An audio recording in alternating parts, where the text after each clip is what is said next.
If you've ever felt the pain of having mom guilt, you're in the right place because this video is all about how to have less. For the best tips and strategies on how to rock a referral business while still having an amazing net life, which sometimes means that we talk about mom guilt, click the subscribe button and hit the little bell and you'll get notified every Monday when I drop a video. How long is your list of things that you felt guilty for as a mom?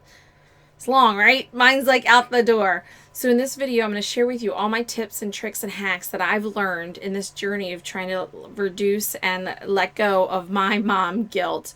You'll have some concrete things that you can go ahead and do, a list of 10 that you can do now. And when you actually watch number 10, I think it'll help pull everything together for you and really help change your mindset around mom guilt. These are the same exact tactics that I've used while running 2 businesses and raising a 9, 8, and 3-year-old. And I've been in the business 13 years, but really have only been tackling the mom thing for 9. And the last 2.5 years, I've really been challenging the mom guilt. Number 1 is stop making yourself feel so bad for feeling guilty. Stick with me here. It's like you beating yourself up for having this feeling and shaming yourself, and you're pushing that feeling of guilt down, down, down, and trying to push it away. Just like a beach ball under the water, if you push long enough and you try to hold it down long enough, what happens? It all pops up, and it pops up with a vengeance, right? Simply acknowledge it. You feel guilty for something. So now what? Number 2 is decide, and this has 2 parts to it. 1 is decide things well ahead of time. As far as plans go, I realized really quickly that one of my trigger points was change of plans when loose ends were out there. Like I wasn't sure who was going to pick up the kids, or I wasn't sure what was going to happen that night for dinner, or where we were going to go. When I changed plans, I felt guilty that, oh man, what if one of my kids gets into a car accident because they went with someone and that wasn't the original plan and I made that decision. That was a huge trigger point for me. And the other decide part is decide how you're going to respond when your day goes to crap. For example, if a kid needs to come home from school because they're sick, or if an inspection or something with work runs over and you need to call someone for help, those things happen. If you need to call a grandparent or a friend or whoever that you can lean on, are you going to hold on to that and think, man, I'm the worst mom ever because I didn't have all the things figured out? Or are you going to decide now, it's okay, I'm going to call so-and-so, or I'm going to call the grandparent, and this will now be an opportunity for them to hang out with them instead of you beating yourself up. This was so huge for me, and I hope it's clicking something for you too. What's the one thing that catches you with the most mom guilt? What's that one thing? Let me know below. Number 3 is clarity. What does your family really want? What do your kids or your son or daughter really want? Do you know? Have you asked them? It's surprising how much we assume we think we know what the kids want. And the easiest way to know is just to ask them, what's most important for you that I'm at? And if your son or daughter says soccer, I just want you at all my soccer games, then you sit them down and you say, hey bud, look, I know the soccer is the most important to you, so I'm putting it in my schedule now. Like it's going right in. If the dates change for the games and I have a conflict, I might not go, but right now, every single one of your games is in my calendar and I'm going to schedule around that. How important does that make your kid feel? Like, just don't go do it, but involve them. Let them know this is what I'm doing. How important does that make them feel? So you know right there, right up front, what's most important to them. And you've accomplished that, so you can let some of that guilt go. The problem is that we as moms, we want to be everything. And it doesn't work. So knock that off. Number 4 is look at your transitions. And what I mean by transitions is anytime you go from being mom to entrepreneur or realtor or whatever your title is, back to mom, back to whatever your title is, back to mom.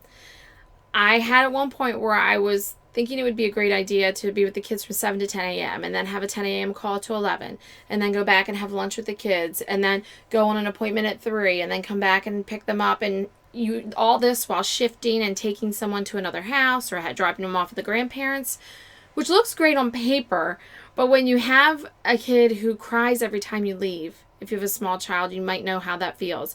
Doesn't want you to leave. Or you have an older kid who's just a little bit slow getting out the door.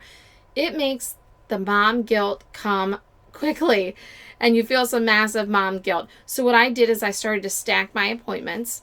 I started to get real purposeful with my schedule. and not do those transactions, the back and forth. I did as much as possible as listing appointment, do this, do that, in a row. And then I would block off time. I've had one day where I'd work pretty much the whole day.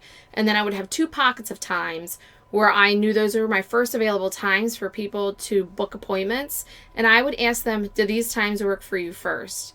And typically they would. So that's really how I managed and stopped from running here, running there, going from mom, going to business, mom, business, mom, business, because those really drained me. I mean, it really overwhelmed me and sucked the life out of me on some days. Number 5 is a question for you, which is, are you telling yourself stories that aren't really accurate? Sometimes our kids remember things differently than what we remember. So you may have felt guilty at some point for something that your kids don't even remember. Have you ever asked them? About 3 years ago, I was still nursing Zoe, and I had taken them to a nature center to do this tree sapping event. So the baby was crying while we were there, and I have 3 kids, and I took the one over to the storage area and was feeding her. And the other parents helped encourage them to sit down, encourage them to participate.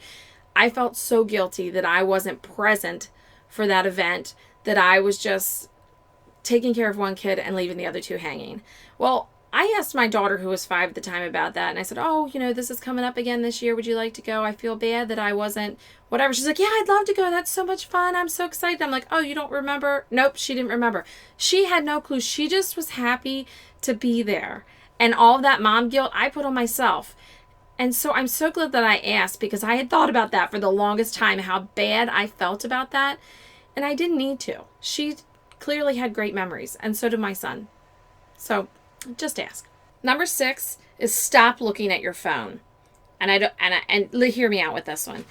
I want to show you how to actually do that without feeling guilty about work, because it's no fun to trade one guilt for the other. So you can set work hours. Whatever business that you have, I promise you, you will sustain this if you put work hours. Maybe it's just a chunk of time where it's 3 hours at night. If you say, I'm not working or responding between 6 and 9 or 7 and 9, whatever it is, have some chunk of time where you're not looking at your phone. Nothing's going to happen. The world is not going to burn down in your business in 2 to 3 hours. I promise you, because I do it. And what you want to do is, if you have to, the one caveat I have is that I will take a call at night after bedtime for me and for my clients, so everyone is clear thinking. It helps your kids have special time, and it also gives you 100% attention to your clients instead of thinking about what's going on with your family while you're returning a call for a client. It just makes a win-win for everyone. The other standard that I put in place is that for real estate, for listings, I'll have a note in there saying that any offers received after 5 p.m. on a Friday will get the opportunity to be reviewed on a Monday. So what that does is gives the seller an opportunity, who I'd be representing on a listing, gives them the opportunity to not have to rush around on the weekend. And if someone else is putting an offer on, they'll all be looked at Monday. Everyone will have clear heads, and it will be fair for everyone. And that also, I feel like, is a win-win for the client, for me, for my family, for the agent, and for the buyers who would also be looking. Number 7 is stop comparing. Stop comparing to another person, their production levels, their income, whatever they're netting. Just stop doing that. And also stop comparing yourself to other parents, what their kids are wearing or how they look, or that they were able to make the PTA. If it's not in your plans, it's not in your plans. Don't feel bad about saying no to the PTA if you don't have the time for it and it's not part of your family goals. If you make your family goals, you meet the priorities of your kids, that they really want things that they really want you at, and you make the money that you really want, what comparison is left other than your net life? You're comparing your own self to your own net life, and if it's good, everybody be happy. This leads right into number 8, which is stop doing things that aren't a priority. Say no to everything that is not on that list that you and your family decided. And there's a great book out there. It's called Essentialism by Greg McKeown. And I'll link it below for you. But what it helps you with is it not only helps you get your priorities down, what is your priority? What is the best use of your time?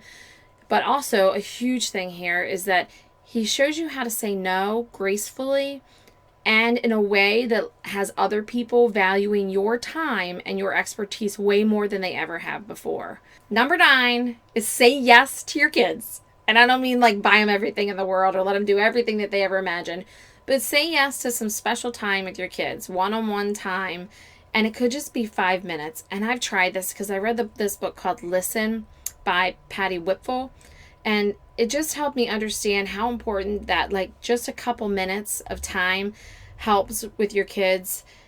Even if it's once a week or once a month, whatever it is, the knowing that they have this special time, because they'll feel super valued, you'll feel less guilty, and they will totally support you with whatever you're doing. Number 10 is stop trying to do it alone. You don't have to do it by yourself. And I was that person who would not ask for help under any circumstances for the longest time, and it was to my detriment. It added a lot of stress, and it did not help at all with the mom guilt because I could never do it all. Spoiler alert. What I would love for you guys to do is when you think about someone helping out, or you have to make that call to a grandparent or a friend or whoever, aunt, uncle, whoever that is helping you out, please let's not think about it as you are lacking or incapable, because we know that's not true. Try to think of it as you're giving an opportunity to one of your kids or to go spend time with someone they would not have gotten to spend time with otherwise, and that you help to facilitate that. So this is where the huge mind shift switches for me. And if you've heard all of the tips, and then this last one kind of just wants you to reframe everything that you think whenever you ask for help, whatever you're doing and you're feeling with mom guilt, think about how what you have done for them or what's happening could be an opportunity instead of a weakness or an incapability of yours. I think that will help set you free so much of the mom guilt. So do these 10 tips help you see how it's okay to have mom guilt and to how to have an amazing net life through it? And actually, it gives you this perspective and helps you see opportunities in a different way. I hope so. If you want some more tips on how to rock this mompreneur gig, I have a video that's 6 tips to 6 figures that I'll link below that you can take a look at.